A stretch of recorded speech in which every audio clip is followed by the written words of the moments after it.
भरोसे की चॉइस, जी बिजनेस और चॉइस ब्रोकिंग का खास इनिशिएटिव, जिसका मकसद है इन्वेस्टर्स को अवेयर कर उन्हें सही निवेश के लिए प्रेरित करना। 4 शहरों में हुए सफल आयोजन के बाद अब मौका था क्लीनेस्ट सिटी इंदौर के निवेशकों से रूबरू होने का। इस इवेंट में लगभग 2000 लोगों ने हिस्सा लिया, जो इस मुहिम के प्रति लोगों के भरोसे को साफ दिखाता है। इस इनिशिएटिव में चॉइस ब्रोकिंग के रोल को समझाने के लिए Nitin Agarwal, head of marketing Choice, ने डिटेल्ड प्रेजेंटेशन के जरिए अपनी बात रखी। इंदौर इवेंट का मेन अट्रैक्शन था power of equity, your gateway to long term wealth का सेशन, जिसमें जी बिजनेस के मैनेजिंग एडिटर अनिल सिंघवी और चॉइस के एमडी कमल पोद्दार ने लोगों को निवेश के गुरु मंत्र दिए। नमस्कार इंदौर, हिंदुस्तान के सबसे खूबसूरत शहरों में से एक और स्वच्छता में हिंदुस्तान का सबसे अग्रणी शहर, और उससे भी ज़्यादा हमारे अनिल जी का सबसे प्रिय शहर। Thank you. और इस शहर में इस भरोसे की चॉइस कार्यक्रम में पधारे आप सभी लोगों का मैं कमल पोद्दार हार्दिक स्वागत करता हूं, अभिनंदन करता हूं। तो अनिल जी, अपन शुरुआत करते हैं भरोसे की चॉइस जी।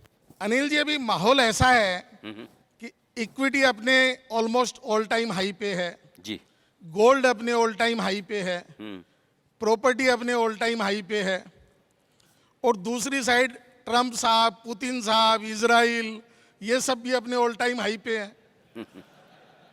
हाँ, वो अपने तरीके से ऑल टाइम हाई पे हैं। तो ऐसे में एक इन्वेस्टर, एक ट्रेडर करे तो क्या करे? सबसे पहले मेरे इंदौर के सभी भाइयों बहनों को मेरा बहुत बहुत प्रेम भरा नमस्कार। वैसे तो महीने में एक प्रोग्राम हमेशा मैं चॉइस ब्रोकिंग के साथ करता ही हूँ। तो जब प्रोग्राम की लिस्ट बन रही थी तो मैंने कहा इंदौर किधर है? तो बोले, कमल जी ने बोला चिंता मत करो, इंदौर भी है। मैंने कहा इंदौर के बगैर बनाना मत लिस्ट, क्योंकि इंदौर के लोगों से जो प्यार मिलता है अब तक मुझे, और ये एक ऐसा शहर है जहाँ बार बार मेरे आने की इच्छा भी होती है। तो आप सब लोगों का बहुत बहुत धन्यवाद।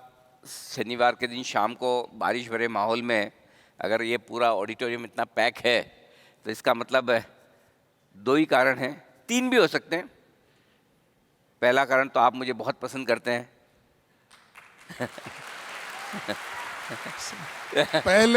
पहले से लेके 10 कारण यही है, 11वां और कोई कारण हो सकता है। दूसरा कारण ये है कि आपको पैसे से भी मुझसे ज़्यादा प्यार है। क्या अनिल जी आए तो कुछ कमाई करवा देंगे। और तीसरा कारण ये हो सकता है कि ये इन दोनों का संगम मिश्रण, ये दोनों ही कारण है। जो भी कारण हो, आप सब लोगों का बहुत बहुत धन्यवाद, आप सब आए। अब आइए आपके सवाल की तरफ बढ़ता हूँ। कमल जी, तो जो कुछ दुनिया में चल रहा है, चाहे वो इजराइल ईरान अमेरिका का हो, रशिया यूक्रेन का हो, इजराइल हमास का हो, हमारा भारत पाकिस्तान का हुआ हो, अब इतनी बड़ी दुनिया है भाई। घर में भी जब तक आपके बच्चे की शादी नहीं होती, सास का एक छत्र राज्य रहता है, राइट? यहाँ पे माताएं बहनें बहुत हैं। अब आ जाती है तो थोड़े थोड़े बर्तन बजने लगते हैं। आप अगर 2 जनरेशन पीछे जाएं तो हमारी वो पूरी HUF होती थी, Hindu undivided family, joint family जिसे हम कहते हैं। ऑन एन एवरेज 2 जनरेशन पहले 8-9 बच्चे तो होते ही थे, राइट? 8-9 बच्चों के फिर मल्टीप्लाई इफेक्ट गिन लीजिए आप, 50-60 लोग एक ही छत के नीचे रहते थे। अब उसमें 2 बहुएं लड़ेगी, 2 भाइयों के बच्चे लड़ेंगे। लेकिन होता है कि उन सारी लड़ाई झगड़ों के बीच में जो परिवार का मुखिया है, अगर वो मजबूत है और वो सबको संभाल ले, तब तो परिवार टिका रहता है। और वो ना संभाल पाए तो परिवार बिखर जाता है। सिंपल सी चीज़ ये है। हम कहते हैं ना, हिंदुस्तान में विविधता में एकता है। हमारे अलग अलग राज्य, अलग तरह की बोलियाँ, अलग तरह की लैंग्वेज, भाषा, ये सारी चीज़ें, लेकिन उसके बावजूद हम एक है क्योंकि हम मजबूत हैं। अब इतनी बड़ी दुनिया में कुछ न कुछ चीज़ें चलेंगी। न पहली बार 2 देश लड़ रहे हैं, न आखिरी बार। हर बार की लड़ाई पिछली बार की लड़ाई से ज़्यादा गंभीर होगी, ज़्यादा बड़ी होगी। आज तक जितने युद्ध हुए हैं उसके बाद हमेशा जब भी युद्ध की चिंता तनाव कम हुआ है उसके बाद मार्केट वापस से दौड़े हैं, भागे हैं। अभी मैं पिछले 4 महीने के डेटा दिखा रहा था, आप में से काफ़ी लोग जो चैनल देखते हैं आपने देखा होगा कि जब 22,000 के लेवल पे इजराइल हमास लड़ पड़े, उसके बाद चीन ने अपना डिक्लाइन किया, डिवैल्यूशन किया, 23,000 था, 24,000 पे आपका नहीं 22,000 पे आपका टेरिफ वॉर आया था, 23,000 पे ये हो गया, फिर इजराइल हमास लड़ पड़े, फिर 24,000 पे आपका चीन ने अपना युआन डिवैल्यूशन कर दिया और 25,000 पे इंडिया पाकिस्तान लड़ पड़े। तो हर एक इवेंट के बाद 1-1 हज़ार पॉइंट निफ्टी बढ़ रहा है। अब आप क्या चाहते हैं, ये लोग रुक जाए या एक आध और हो जाए तो 26-27 हो जाए? देख लो, इनको कोई फर्क नहीं पड़ता, बोले 27 करा दो सर, 1-2 को और लड़वा दो चलेगा। सो मेरा पॉइंट सिंपल ये है, कोई डरने घबराने की ज़रूरत नहीं है। इतनी बड़ी दुनिया में छोटी मोटी चीज़ें चलेंगी, हम नहीं चाहते कि हो, कोई भी नहीं चाहता है, लेकिन अगर हो रही है तो आपके हमारे हाथ में तो है नहीं कि रोकना, राइट? जो लड़ रहे हैं वो लड़ेंगे। हमारे हाथ में क्या है? हमारे हाथ में सिर्फ इतना है कि किस चीज़ को कितना भाव देना है, ना, वजन देना, रिएक्शन देना, वो हमारे हाथ में है। अगर दुनिया में सारी प्रॉब्लम खत्म हो गई, कोई 2 देश नहीं लड़ रहे हैं, कहीं कोई तनाव नहीं है, माहौल सब बढ़िया है, और तब अपने को पैसा लगाना है मार्केट में, जो कि बेस्ट टाइम होगा, तब निफ्टी 50,000 या 1 लाख का होगा। आपको चलेगा? 25,000 पे लगाना है या 50,000 पे लगाना है, वो आपको डिसाइड करना है। अब आते हैं क्या नहीं करना, वो बता दिया। अब उससे क्या करना है? करना सिंपल ये है, हमें ये फोकस करना है कि हम क्या है, हमारी ताकत क्या है। दुनिया ने देखी है हमारी ताकत, इकोनॉमी की ताकत, मार्केट की ताकत, और सबसे बड़ी बात, पहली बार दुनिया ने देखी है आप सब लोगों की ताकत। बहुत बढ़िया। हिंदुस्तान का जो इन्वेस्टर सामने आया, रिटेल, ये हमारे रिटेल इन्वेस्टर्स पहली हैं। तेजी हमने देखी जो रिटेल ने बनाई है। एग्जैक्टली, ये हमारे रिटेल इन्वेस्टर, जो मैं इनको तीसरी महाशक्ति कहता था, अब ये पहली महाशक्ति हो चुके हैं। अनिल जी, पिछले कुछ दिनों में एक ट्रेंड नया चेंज हुआ है। पहले आईपीओ में कोई आदमी पैसा लगाता था तो वो लॉन्ग टर्म के साथ लगाता था और बहुत प्राउडली बोलता था मेरे पास रिलायंस का अलॉटमेंट पड़ा है, टाटा का अलॉटमेंट पड़ा है, HDFC का अलॉटमेंट पड़ा है। इक्विटी में इन्वेस्टमेंट करता था तो वो अपना रिटायरमेंट प्लान बना के करता था कि ये पैसा मेरे को 10 साल बाद, 20 साल बाद काम आएगा। दोनों जगह ऐसा हुआ है कि आज आईपीओ में आदमी पैसा लगा रहा है कि लिस्टिंग के दिन निकल जाना है मेरे को, इक्विटी में पैसा लगा रहा है कि वीकेंड के अंदर मेरे को इसको सेटल कर देना है। तो ये जो नया माइंडसेट तैयार हो रहा है, इसको आप कैसे लेते हैं अनिल जी? कमल जी, ऐसा नहीं है कि ये माइंडसेट अभी है, ये माइंडसेट पहले भी था, क्योंकि पहले मार्केट छोटा था, इन्वेस्टर्स कम थे और हम ज़्यादा लोगों से मिलते नहीं थे, तो ऐसा लगता था कि ज़्यादा इन्वेस्टर हैं। देखिए, स्टॉक मार्केट में आप चाहे कुछ भी कहें, हर आदमी की एक इच्छा हमेशा होती है। वो राकेश झुंझुनवाला से लेकर कोई भी एक आम छोटा इन्वेस्टर होगा कि मैं जल्दी से बहुत बड़ा पैसा बना लूं, और वो गलत नहीं है। अगर कोई मार्केट से एक्सपेक्ट करता है कि मेरा बड़ा पैसा बनना चाहिए, मेरा जल्दी बनना चाहिए, तो गलत नहीं है। लेकिन प्रॉब्लम क्या है कि क्या वो जल्दी और बड़ा पैसा बनाने का जो तरीका है वो सही है? क्या उस तरीके को अपनाने के लिए आपके पास वो स्किल्स हैं, नॉलेज है, समझ है? अब सेबी की स्टडी खुद कहती है कि 93% लोग एफएनओ में ट्रेड करके लॉस करते हैं, राइट? सेबी की स्टडी है। अब आपके पास डेटा है, नेचुरली 93% लोग लॉस करें तो आपको नहीं करना चाहिए। लेकिन अगर आपको ये लगता है कि मैं उन 7% में हो सकता हूं जो कमा रहे हैं, कोई तो कमा रहा है जी, राइट? अगर आपको उस 7% में आना है तो आप ये सोच लीजिए कि आपको उन 93% से बेटर कैसे होना है। वो क्या गलती करे जो अब मैं ना करूं, और मेरे पास ऐसा क्या एक्स्ट्रा होना चाहिए जो उनके पास नहीं है। तो अगर आप वो स्किल बना सकते हैं, वो समझ बना सकते हैं, वो चार्ट्स की नॉलेज रखें हैं, एफएनओ की नॉलेज रखें हैं, एक ट्रेडिंग का डिसिप्लिन टेम्परामेंट हो, वो करें, तो कोई दिक्कत नहीं है। लेकिन आम लोगों के लिए, 93% लोगों के लिए करना संभव नहीं है। ऐसे में बेहतर यही है कि जो आप आसानी से कर सकें, और वह है इन्वेस्टमेंट। प्रॉब्लम क्या है इन्वेस्टमेंट में? Investment is a very very boring process. मतलब आप पैसा डाल के बैठ जाओ 3 साल 5 साल 10 साल, और यार फिर करेंगे क्या? 5 साल के लिए डाल देते, 5 साल तक क्या करेंगे? अब रोज़ मसाला चाहिए बात करने के लिए, आज मैंने ये खरीदा, आज मैंने वो बेचा, 4 लोग पान की दुकान पे मिल जाए, आइसक्रीम खाने मिल जाए, शाम को घूमते फिरते मिल जाए, तो चर्चा क्या करेंगे? तो आप अपने आप को बिजी रखना चाहते हैं, ऑक्यूपाइड रखना चाहते हैं, डिस्कशन करना चाहते हैं, ये सारी चीज़ें अपनी जगह ठीक है। लेकिन मेरा ये समझना है, और मैं ऑनेस्टली पार्शियली इस बात से असहमत हूँ कि लोग लॉन्ग टर्म नहीं सोच रहे। इस जनरेशन में, स्पेशली कोविड के बाद जो जेनजी मार्केट में आए हैं, यंग जनरेशन मार्केट में आई, इसमें 2 तरह के लोग हैं। एक वो लोग हैं जो हर यंग जनरेशन में आपको मिलेंगे, अति उत्साही, एनर्जेटिक, फुल, मैं दुनिया हिला दूंगा टाइप्स, एकदम वैसे लोग होते हैं। उनको फटाफट सब कुछ करना है, मेरे को मार्केट आता है। 3 दिन अनिल सिंह को देखा, अब तो क्या अनिल जी से ज़्यादा मुझे मालूम है मार्केट कैसे ऊपर नीचे होता है ना? ऐसे मिलेंगे आपको बहुत सारे। तो कुछ वैसे हैं, और कुछ दूसरी तरफ वो समझदार लोग हैं जो हर महीने 26,000 करोड़ की SIP डाल रहे हैं। तो अगर 26,000 करोड़ की हर महीने SIP आ रही, तो कुछ तो हैं लोग जो लॉन्ग टर्म सोच रहे हैं, खराब मार्केट में भी कर रहे हैं। सो आप किस तरफ हैं वो आपको देखना है। हर मार्केट में दोनों तरह के लोग मिलेंगे। ट्रेडर्स की भी उतनी ही ज़रूरत है, क्योंकि ये नहीं होंगे तो मार्केट में लिक्विडिटी कहाँ से आएगी? मार्केट में ट्रेड कैसे होंगे? कोई तो बेचने वाला होगा तभी आप खरीद पाएंगे। सारे के सारे इंदौर वाले लोग एक दिन आए, सबने शेयर खरीद लिए और बोले अब तो 5 साल के पहले बेचूंगा नहीं तो राइट? तो दोनों चाहिए हमें। तो फिर अपने को 5 साल बाद इंदौर आना पड़ेगा। हाँ, चॉइस नहीं, हम हर साल आएंगे। चॉइस ब्रोकिंग को भी तो रोज वॉल्यूम होना चाहिए ना।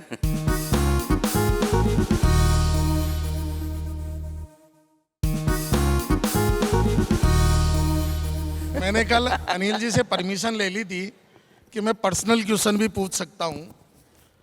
तो मेरा पहला पर्सनल क्वेश्चन है अनिल जी। ये कब मैं सोया हुआ था उस वक्त जब परमिशन लिया आपने? जागते हुए तो मुझे याद नहीं आ रहा। मैंने जब राकेश जी का पोर्टफोलियो देखा तो मैंने उसमें टाइटन देखा, जी, तो मुझे लगा कि यार मैं भी खरीद सकता था, मैं रह गया। जब भी हम किसी दूसरे आदमी का पोर्टफोलियो देखते हैं या इस बाजार में ब्लू चिप कंपनियों के भाव देखते हैं, जब मैं 4,000 का LNT देखता हूं तो मुझे याद आता है कि यार 500-600 रुपये में मिल रहा था, मैंने 300 रुपये में मारुति लिया था, मैं मिस कर गया। अनिल जी, ऐसा कौन सा शेयर है जिसको सोच के आपको ऐसा लगता है कि मैंने ये मिस कर दिया? मेरे को एक ही चीज लगती है, अगर मैं फ्लैशबैक में जाके देखूं कि मैंने क्या मिस किया, तो मैंने एक ही शेयर मिस किया और वो है इंडिया। वाह, बहुत जबरदस्त। क्योंकि ऑनेस्टली जब 1993 में मैंने शुरुआत की थी अपने करियर की, 94 में NSE शुरू हुआ था, तब से मैं लगातार स्टॉक मार्केट से रिलेटेड जॉब्स में रहा। ऑनेस्टली तब समझ नहीं थी कि भारत में इतना कुछ बड़ा हो जाएगा। मेरे को पहली बार इंडिया की स्टोरी कितनी बड़ी हो सकती है या मार्केट में ऊपर नीचे जो होता है उसमें कॉन्फिडेंस रख के आप कैसा पैसा बनाएं, ये 2008 की मंदी के बाद समझ में आया। तब ये समझ में आया कि बहुत सारी चीज़ें ऐसी होती। एक्चुअली मैं आपको बताऊं ऑनेस्टली, तेजी के मार्केट में कमल जी है ना, हर आदमी ज्ञानी है, फंड मैनेजर है, एक्सपर्ट है, रिसर्च एनालिस्ट है एंड व्हाट नॉट, सब कुछ है। तो ये मतलब उस समय किसी को किसी की सलाह की जरूरत नहीं है, सबको सब आता है। बोले ये क्या बताएंगे, मैं बताता हूँ। वो होता है, हमारे साथ भी होता है। कई बार मैं लाइफ हाई के टाइम ऐसी कॉन्फ्रेंस रखते हैं, नीचे मिलता हूँ, सर मैं आपको एक शेयर बताता हूँ, ये सर मैं बताता हूँ मार्केट ये हो जाएगा। मैं सुनता हूँ, आपको क्या लगता है? सारा 5 मिनट में मुझे ज्ञान मिल जाता है, फिर मुझे आपको क्या लगता है? सेम मेरा काम एक शब्द में हो जाता है। तो पॉइंट ये है कि तेजी के मार्केट में हमसे लोग हमें ज्ञान देने आते हैं, मंदी के मार्केट में लेने आते हैं। मंदी के मार्केट में सबको समझ में आता है कि सो मेरा पॉइंट ये है सिंपल आपका, जब भी तेजी हो और जहां भी तेजी खत्म हो, आपके पास पहले से ज्यादा पैसे होने चाहिए।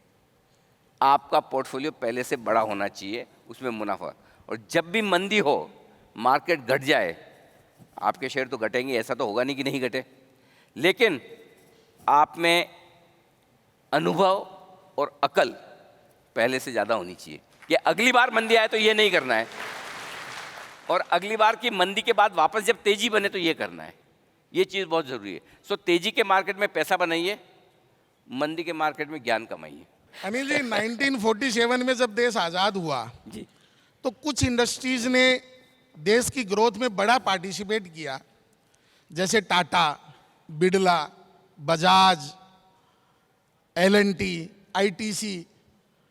उस समय देश की नीड वैसी थी और इन सब कंपनियों ने अपने बूते से बाहर जाके या अपनी पूरी एनर्जी लगा के काम किया। ये कंपनियां भी ब्लू चिप बनी और देश भी आगे बढ़ा। जी, 1970 के आसपास देश ने एक दूसरी करवट ली। हमने बैंकों का नेशनलाइजेशन किया, एयरलाइन का नेशनलाइजेशन किया, एक प्राइवेट सेक्टर को हमने सरकारी तंत्र में कन्वर्ट किया। उस समय भी देश में कुछ नई कंपनियां तैयार हुई, कुछ प्रोडक्ट तैयार हुए, बजाज स्कूटर, एम्बेसडर गाड़ी, गोदरेज का टाइपराइटर, ऊषा की मशीन, ये सब उस देश को एक नई दिशा देने के लिए आगे आए और इन्होंने भी अच्छा नाम कमाया, वैल्यू कमाई। उसके बाद 1991 के बाद एक नया दौर आया, ओपन इकोनॉमी हुई। हमने रिलायंस देखा, इंफोसिस देखा, भारती एयरटेल देखा, टीसीएस देखा, एचडीएफसी देखा। अनिल जी, जब हम 2023-24 के बाद विकसित भारत की बात करने लगे, मोदी जी बोलते हैं कि अब अगले 25 साल में हम विकसित भारत बनेंगे। तो आपको क्या लगता है अनिल जी कि अगले ये 25 साल ऐसी कौन सी 4-5 कंपनियां आज के इस यूनिवर्स में आप देखते हो, या ऐसा कौन सा सेक्टर आप आज के इस यूनिवर्स में देखते हो जो अगले 25 साल में टीसीएस, रिलायंस या इंफोसिस जैसी कंपनियां बन जाएगी? घुमा फिरा के पूछ रहे हैं, 5 शेयर चाहिए इनको। इतना माहौल बनाया है 10 मिनट से 5 अच्छी टिप लेने के लिए। मेरे को मंडे को इन्वेस्ट करना है। कौन सी 5 कंपनियां ऐसी जो मल्टीबैगर हो सकती है? इनमें से कोई टीसीएस, इन्फोसिस, रिलायंस बन रही। ये सेकंड रो में एक छोटी सी बच्ची बैठी है, जरा ये देखो। हाँ मैडम, आपके पास में आपकी बिटिया है, आप इसको ज़बरदस्ती ले आए। इसका कोई लेना देना। हेलो बेटा, क्या नाम है आपका? ओके, अब मुझे बताओ, ये छोटी सी बच्ची बड़ी होके क्या बनेगी?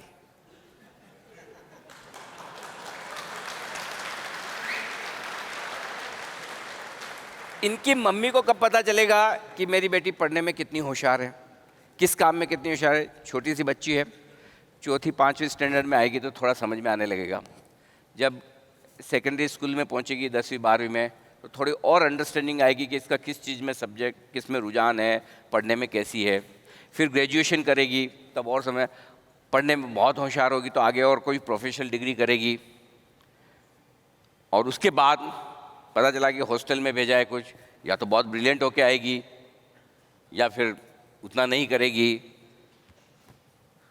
एक बार प्रोफेशनल क्वालिफिकेशन लेने के बाद हो सकता है कि कोई डॉक्टर, इंजीनियर ये बने, उसके बाद उस फील्ड में और एक्सेल करे। लेकिन जब 2 साल की, 1 साल की, 5 साल की है, 7 साल की, 10 साल की है, तब उसके पेरेंट्स नहीं बता सकते कि ये कितनी, मेरे पेरेंट्स नहीं बता पाए मेरे बारे में, मैं अपने बच्चों के बारे में नहीं बता पाता।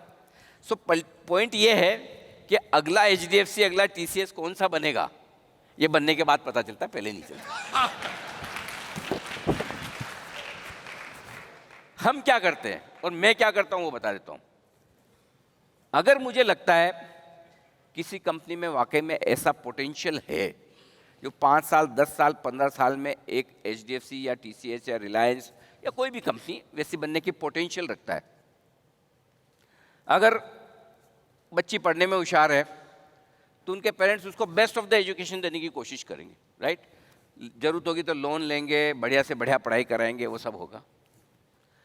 लेकिन अगर लगेगा शुरू में कि नहीं यार ये तो बस टाइम पास है, तो बोले इसको कुछ और काम करो। हम जब इन्वेस्ट करते हैं, और मैं ऑनेस्टली बताऊं, आप सब लोगों ने देखा होगा कि बोनस के पहले 250-260 रुपये में हमने बीएससी रिकमेंड किया था मैंने। This is one of the best call I have ever given in my life. 30 times वहाँ से स्टॉक ऊपर हो गया एडजस्टेड प्राइस में देखेंगे तो। लेकिन मुझे नहीं पता था ऑनेस्टली कि बीएससी 30 टाइम हो जाएगा, मुझे नहीं पता था।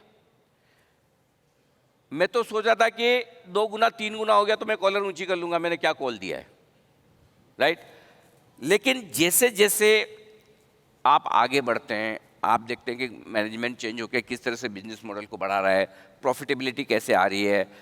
किसको पता था 2020 के बाद 4 करोड़ वाले 18 करोड़ डीमेट अकाउंट हो जाएंगे, माहौल कैसे बदल रहा है, धन कैसे बिजनेस बढ़ेगा। ये सारी चीज़ें जैसे जैसे आपको क्लैरिटी आती है वैसे वैसे आपको समझ में आता है कि इस स्टॉक को बेचना नहीं है। अगर आपने कोई स्टॉक सही वक्त पर ले लिया और उसके बाद आपको ये समझ में आएगा कि इसको कब तक नहीं बेचना है, तो आपके अकाउंट में TCS, HDFC बैंक, इन्फोसिस आ जाएंगे। लेकिन आने के बाद ही पता चलेगा।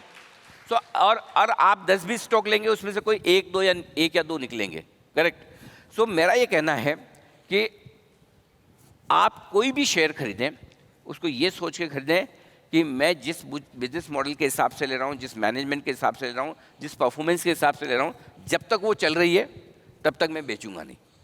सिर्फ मैं इसलिए नहीं बेचूंगा कि मार्केट मुझे खराब लग रहा है बेच देता हूँ। सबसे बड़ी प्रॉब्लम मल्टीबैगर नहीं बनने में यही है।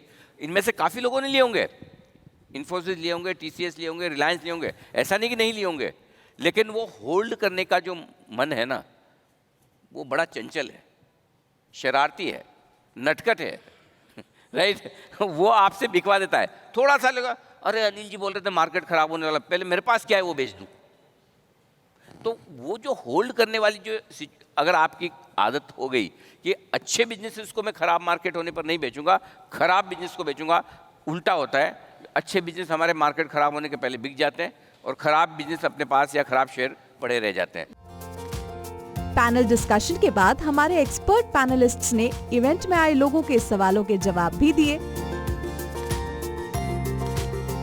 निवेश का गुरु मंत्र देने, निवेश की बारीकियां समझाने, लोगों को इन्फॉर्म्ड फाइनेंशियल डिसीजन लेने के लिए प्रेरित करने, जी बिजनेस और चॉइस ब्रोकिंग अपने खास इनिशिएटिव भरोसे की चॉइस को फिर लेकर आएगा आपके शहर में। तब तक देखते रहिए जी बिजनेस।